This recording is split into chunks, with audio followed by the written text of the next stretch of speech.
Okay, ni semua dah siap. Lan, kau mulai Lan eh? Mam. Wey, gila. Bapak aku main nama Lan tu bapak. Lan tu bapak kau ke? Kau buat apa datang sampai Melawat Timur ni?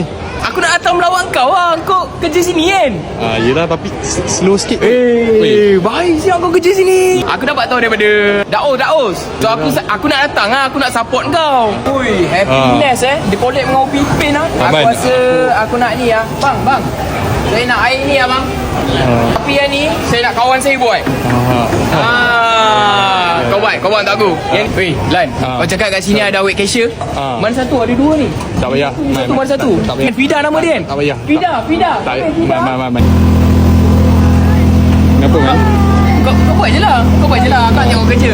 Berapa lama kau buat benda ni? Yang kau belajar buat benda ni? Aku baru hari ni start. Baru hari ni kau start? Hari Dia ni macam baru. kau dah pro gila je buat tu. Sikit je, tambah lagi. Banyak sikit kau ni. Dia ni je dah memang max lah ni. Lagi lah. Lagi lah sikit gila tu. Dah ni last lah. Okay. Kau gila lagi lah. Kau ambil je ni, kau pergi duduk kat meja kau. Kau mula ke? Pergi kerja. Pause. Dia mula. Man. Ni time break aku man. Milkshake. Ui, ni padu kau kerja sini macam mana? Okey tak? Alhamdulillah tu okey tu. Sini Okey, kerja best tu. Kerja best Best. Kena best lah. Kan, best Kau kerja biar rajin. Kerja betul-betul. Work hard, play hard. Yang paling penting adalah biar bijak sebelum dipijak.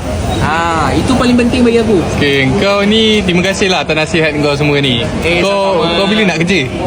Aku? Aku buat apa nak kerja? Kau dah kerja?